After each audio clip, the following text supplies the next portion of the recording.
o que é esse gozo? Essa atividade inconsciente, isso que eu não consigo dizer. O gozo, antes a gente vai falar mais sobre isso, mas o gozo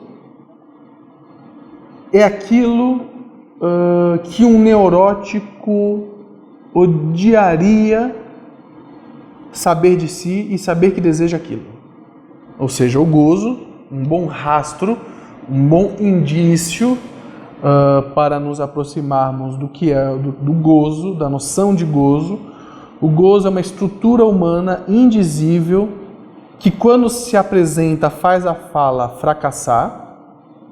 É uma verdade indizível do sujeito, da qual o sujeito se relaciona muito mal, pois, por uma fundamental razão, o gozo é de quase impossível expressão. É uma espécie de indizível que sustenta todo o discurso do sujeito e que algumas vezes, por exemplo, na experiência analítica, esse conteúdo pode se apresentar. Então, onde a fala fracassa, aparece o gozo. A situação analítica lacaniana é uma situação de livre associação, freudiana, né? O indivíduo fala sobre o que lhe passa pela cabeça, onde o analista de orientação lacaniana deseja que essa fala fracasse. Deseja que essa fala fracasse. Espera que essa fala fracasse. E quando essa fala fracassar, lá está a atividade do inconsciente do sujeito. E isso revela alguma coisa. A teoria analítica lacaniana postula que o momento em que o analisando é ultrapassado pelo seu dito, surge o gozo. A experiência do sintoma é constituída pelo ponto limite de uma fala que falha. Então, vamos voltar do fim para o começo. A experiência do sintoma, como estou dizendo para vocês, é constituída pelo ponto limite de uma fala que falha. Ok? E o que acontece quando essa fala falha? Significa que o sujeito do indivíduo, do analisando, ultrapassa o próprio dito. Significa que, vamos lembrar da nossa aula de sujeito denunciado e sujeito denunciação. O sujeito denunciado, estruturado pelo eu moá, dado pelo outro, eu imaginário, ok? E o gozo? O gozo está associado ao sujeito do inconsciente, o outro eu, o eu G, ou seja, aquele, né, que fora assujeitado pelo moá. Então existe um eu moá que está falando em análise sobre minhas dores, sobre minhas questões, sobre minhas dúvidas, sobre minhas querelas existenciais.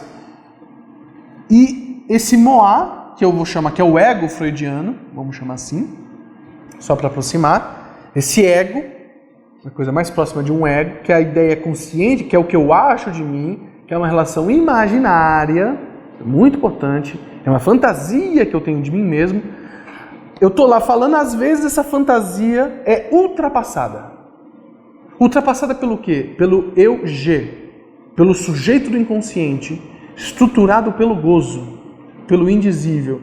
Então, tem um eu imaginário, estou lá, falando sobre o que eu acho que eu sofro, e num determinado momento, seja num ato falho, uma palavra que escapa, seja num esquecimento, seja numa angústia que me faz inconscientemente querer mudar de assunto, todos esses fenômenos linguísticos são indícios, simbolizações de que o eu imaginário foi ultrapassado pelo eu do sujeito, do inconsciente.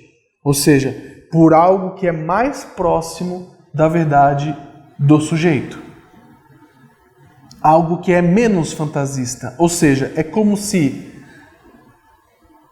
ao estar ali relatando a minha fantasia de mim mesmo e minha fantasia de mundo, que é minha alteridade, minha relação com o outro, né, minha fantasia de mim, ego, minha relação com o outro objeto, né? Ou seja, minhas duas fantasias, o eu e o outro, quem sou eu, quem é o outro, né? Não, a partir dessa minha discussão, desse meu desgaste desse discurso, pode ser que surja uma fala verdadeira.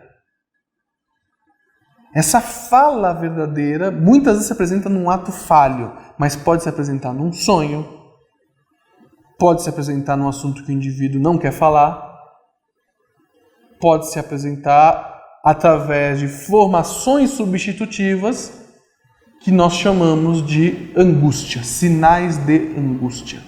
Ou seja, a angústia, essa dor no peito, muitas vezes difícil expressão, a angústia é efeito da atividade do inconsciente, ou seja, é o desejo de surgimento de um fenômeno.